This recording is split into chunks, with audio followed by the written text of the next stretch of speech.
8 États membres et un taux de croissance moyen estimé à 7,1% en 2016. L'UEMOA est aujourd'hui considéré comme un exemple abouti du processus d'intégration régionale en Afrique. L'Union a été l'un des précurseurs d'un certain nombre d'initiatives et de réformes porteuses ayant permis une politique communautaire commerciale bien articulée, un environnement des affaires favorable au développement du secteur privé et une libre circulation effective des biens, des personnes, des services et des capitaux, réduisant ainsi les entraves au commerce intrarégional. En matière de levée des obstacles, des efforts ont été faits. Au niveau de la Commission, il y a l'Observatoire des pratiques anormales qui a été mis en place et qui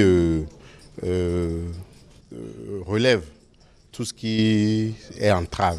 En réalité, lorsque les produits n'arrivent pas à bien circuler, lorsqu'il y a des difficultés, des obstacles non tarifaires, à savoir, je vais les appeler de façon triviale, des rançonnements sur les routes, des blocages, des pertes de temps, aussi bien sur les routes que sur les ports. Tout cela, il y a un observatoire qui fait des enquêtes sur le terrain et produit des rapports, organise des concertations avec les acteurs.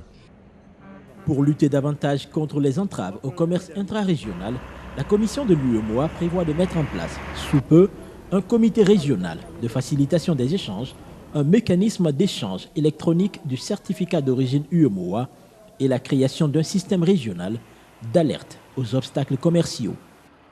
Quand on dit alerte, c'est que ça permet d'anticiper un certain nombre de risques. Et je crois que comme il n'y avait pas de système d'alerte, on subissait les risques puisqu'on les anticipe. Il a déjà été expérimenté en Côte d'Ivoire et on va le généraliser aux autres pays. Grâce à ce mécanisme, lorsque un opérateur économique subit une entrave sur le terrain, il pourra saisir par son portable, de façon simple, un point focal qui va enregistrer la plainte, la faire traiter, parce que derrière ce mécanisme, il y a tous les acteurs étatiques et du secteur privé qui vont se retrouver périodiquement pour traiter les problèmes posés, de façon à ce qu'il y ait des règlements effectifs, que progressivement notre région cesse d'être une région de non-droit en matière de circulation des personnes et des biens. Le système d'alerte aux obstacles commerciaux sera créé dans le cadre de la mise en œuvre du PACIR UEMOA, le projet d'appui à la compétitivité du commerce et à l'intégration régionale, lancé en février 2017 à Ouagadougou, au Burkina Faso.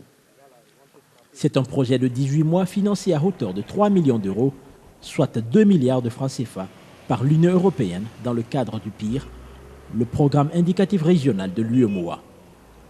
Ce programme est lui-même financé sur le 10e FED, le Fonds européen de développement.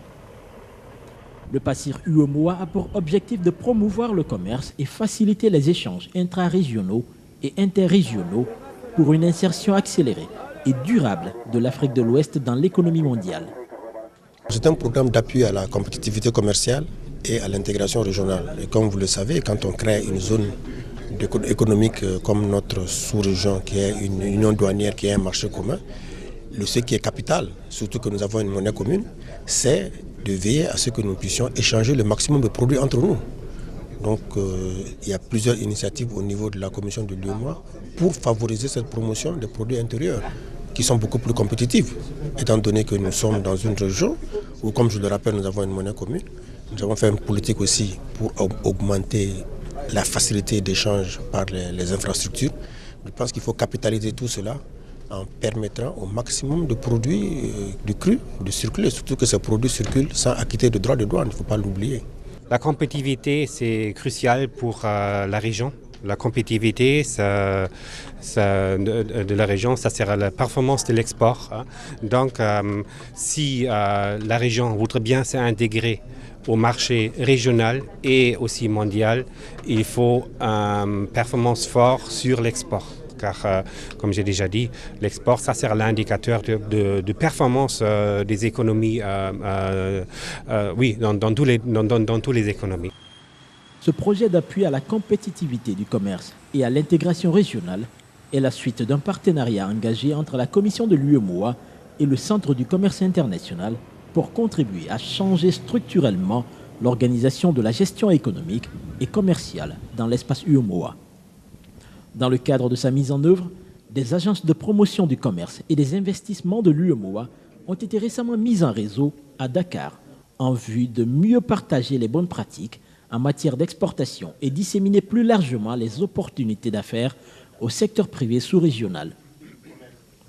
Il s'agit aussi de renforcer à l'échelle régionale la coopération interinstitutionnelle en matière de services d'appui au développement et à la promotion du commerce à travers la facilitation des échanges d'informations.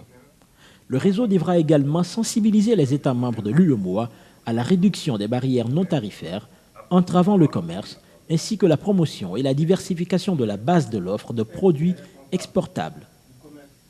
Il s'agit pour nous maintenant de faire un recensement de certains produits et de voir comment dans la région UEMOA nous pouvons offrir à l'exportation des quantités et de produits à des qualités requises.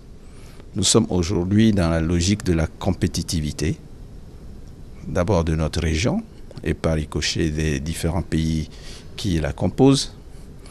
C'est vrai, il y a des secteurs où les OPC ont fait beaucoup de travail dans certains pays. Nous sommes toujours dans la logique d'avoir un bon répertoire de produits exportables dont l'offre est tout à fait au point. Aujourd'hui, beaucoup de pays exportent pratiquement les mêmes choses, mais il serait bien qu'on puisse connaître les quantités exactes pour pouvoir proposer au marché, aux différents marchés que nous convoitons individuellement, ces quantités-là d'un seul trait. L'intérêt, c'est qu'en se regroupant, on puisse bénéficier des best practices, comme on le dit, des meilleures expériences des partenaires qu'on réussit du réseau. Ça, c'est important. Le deuxième élément, ça permet de mutualiser un certain nombre de moyens pour avoir des financements auprès des organismes intermédiaires, parce que les États ne peuvent pas tous soutenir. Et je pense que ça permettra à tous regroupés de pouvoir mobiliser des fonds pour des programmes de promotion des exportations, notamment au niveau des petites et moyennes entreprises, où se trouvent vraiment les gisements d'emplois au niveau de l'Afrique. C'est un constat que nous avons eu à faire, c'est-à-dire le faible niveau d'échange intracommunautaire. Donc il a été relevé que le niveau d'échange communautaire est vraiment plus proche de 10 que de 20.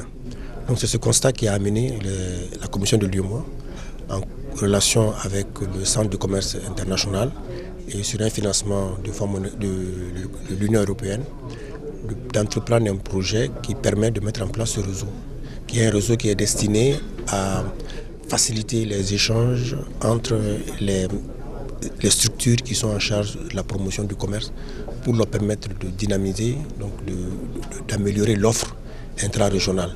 Donc, comme cela a été dit, d'éviter que l'on se fasse des concurrences et surtout de permettre aux uns aux autres de promouvoir les produits qui peuvent être compétitifs sur le marché communautaire.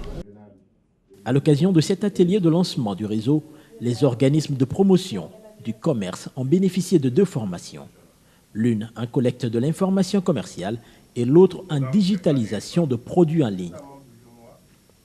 Cette dernière formation vise à faciliter l'alimentation du portail d'information commerciale régionale et la plateforme de commerce en ligne qui est en cours de création.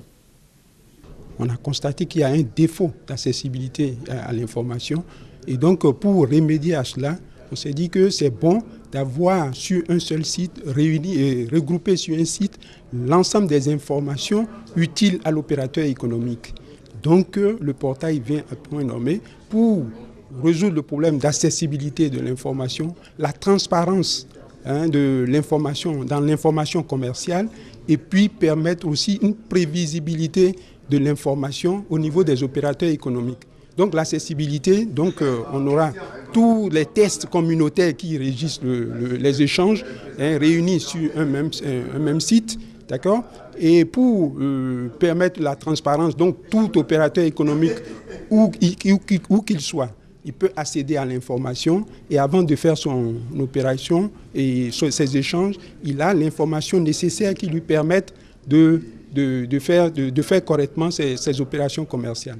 Donc la prévisibilité de l'information aussi pour que l'opérateur sache que je vais exporter ou bien importer une marchandise, combien ça me coûte en termes de droits de douane, tout ça. Donc le portail d'information commerciale va réunir l'ensemble de ces informations qui va donner une certaine large information pour l'opérateur économique. Avec le PACIR UEMOA, la commission de l'UEMOA, l'Union européenne et le Centre du commerce international joignent leurs efforts pour accélérer la dynamique d'intégration régionale, en particulier dans le contexte de la mise en place de l'accord de partenariat économique entre l'Afrique de l'Ouest et l'Union européenne, afin de délivrer des produits et services répondant aux attentes de la sous-région en matière de commerce et de compétitivité. Les APE, beaucoup d'opérateurs économiques de notre espace le redoutent. Pourquoi? Ils le redoutent simplement parce que si vous n'êtes pas préparé pour produire, pour commercialiser, c'est comme si vous travaillez seulement pour que les autres viennent envahir votre marché. Alors que ce programme travaille à ce que nous ayons d'abord l'appropriation de notre marché. Comme on l'a dit dans un certain nombre d'interventions que vous avez entendues au cours de la cérémonie d'ouverture, les échanges intracommunautaires chez nous sont très faibles. Mais nous sommes dans une union douanière. Il n'est pas compréhensible que, malgré le fait que nous ayons une libéralisation des échanges intracommunautaires, que les échanges soient faibles. Vous voyez, c'est dû à toutes les entraves dont nous avons parlé, mais c'est également dû au fait que les organismes de promotion des exportations n'appuient pas suffisamment les opérateurs économiques dans la dynamique d'échange intracommunautaire. C'est pour ça que ce réseau a toute sa raison d'être.